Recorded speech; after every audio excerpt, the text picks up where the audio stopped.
Oh, Indy jumped in with you. Where's Indy? Where's David? Hey! Who's being trampled? Stop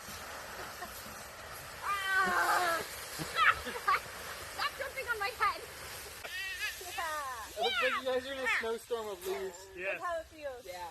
That's exactly how it feels. Silence! Swim, baby, swim! It's snowing leaves. Nope, watch Take too much on your face, Annie. your... There we go. He's like, I like the swimming. I like the swimming. I don't like the drowning. Yeah. I'm here. I'm here. Ah! You having fun? Yeah. Yeah, if you're not on my legs, you will fall. Girl. Look at you, really are. Oh! You gonna go? Go get her.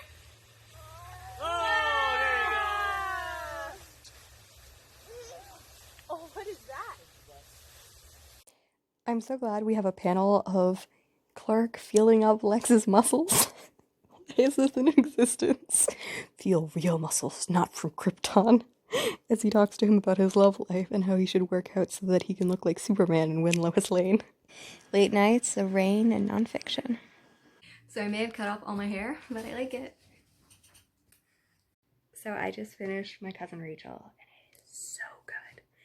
I love Daphne du Maurier after I finished Rebecca, but like I had a really different experience because I started it last year and then I slowly went through it in months and like writing down every line and just like marinating in it and like understanding every nuance and like going back and reading sections and reading in the beginning. Because the thing is with the books is that it gives away the ending in the first chapter or two and you just kind of have to figure it out.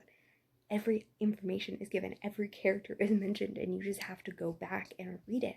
But it's not clear until you've read the ending, which is so clever. And it gives you such a great catharsis. Okay, so I finish, and I make this like pained scream because it's 2 a.m. and I don't want to make an actual scream, but like, oh my goodness, that ending. And then I restarted it, and I was like, the beginning is so dang good.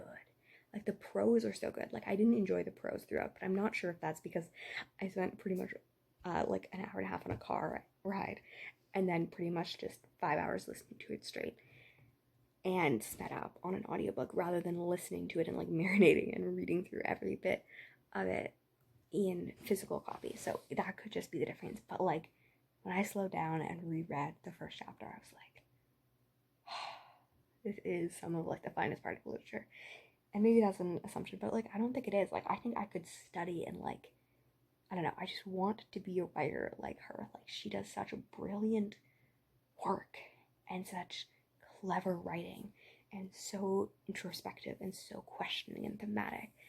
And reading that first one, like, I feel like I could just listen to it on a loop and, like, gain more and be, like literally, like, chills and being, like, I, like, was sitting there shaking my head with joy reading to this chapter.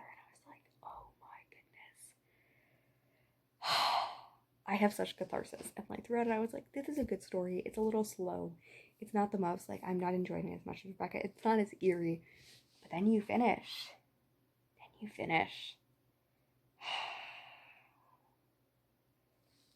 yeah, I think it's definitely gonna start at a like 2-star, no, at a 4-star, 4.5. I don't think it's 5 because it's not perfection.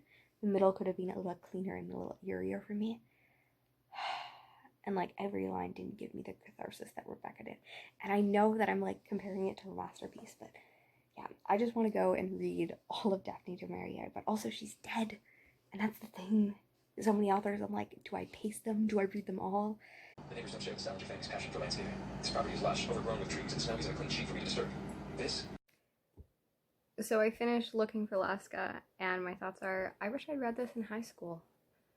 I read Fault in Our Stars in high school, and I read Turtles All the Way Down when it was a new release, and I started this book in 2018, and I hadn't finished it until now, and, like, he deals with the important stuff that so often isn't missing, but isn't fully dived in. I love that. I've been reading a lot of books.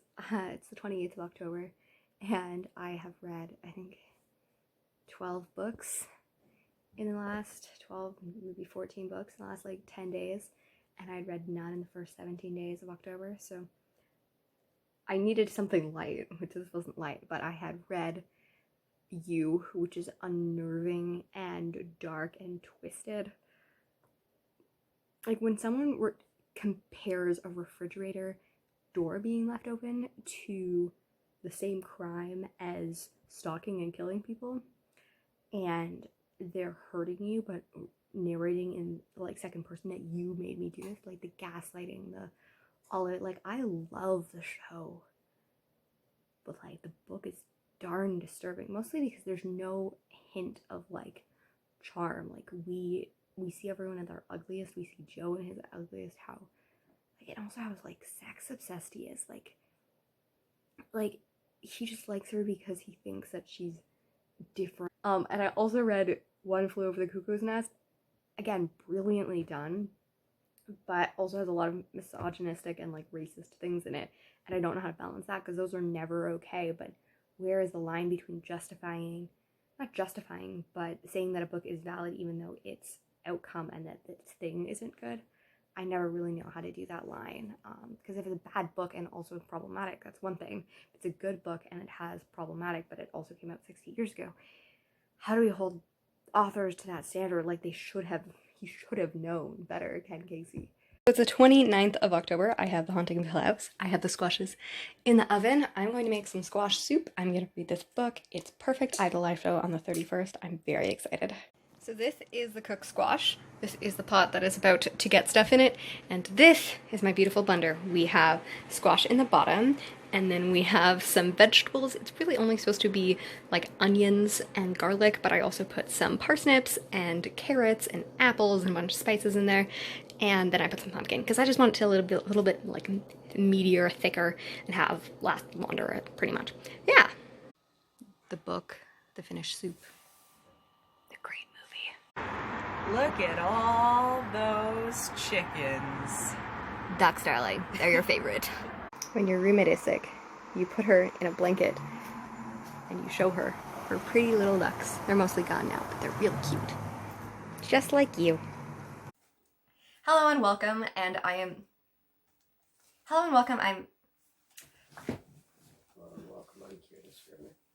Thank you for that.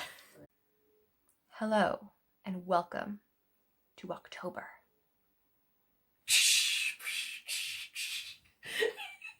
We need lightning. Hello. See my fire. See my gothicness.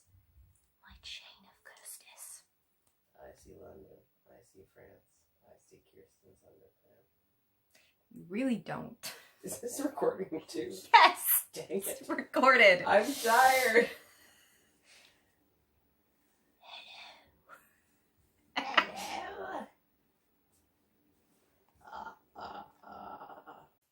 So it is after dark on Halloween, and I am reading The Hill House again. So I read it on audio for my live book, my live show, and then I am reading it physically with my roommate. We're taking turns reading it loud. I'm mostly doing it though so that she gets a surprise. We have bubble tea, which is amazing. Hazelnut milk tea with coffee, or with brown sugar beans and pearls. That's what I have, and it's super, super good. Probably gonna watch a scary movie, but we're at a very scary part now. It's wonderful. It's probably definitely one of my favorite books. It definitely goes up there, especially now that it's like my third time through.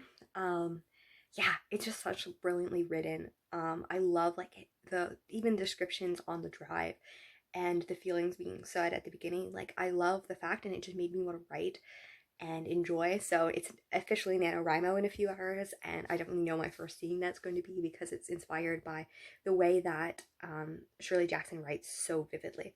And I just want to read all of her books, but I also want to savor her. It's hard when one of your favorite writers is dead. That and Daphne du Maurier, and just, yeah, I'm really excited for the end of October. Looking for Alaska was incredible. My Cousin Rachel was incredible. And I've just really enjoyed this month and the last few days in which I have been reading. So, yeah. Hello. Hello.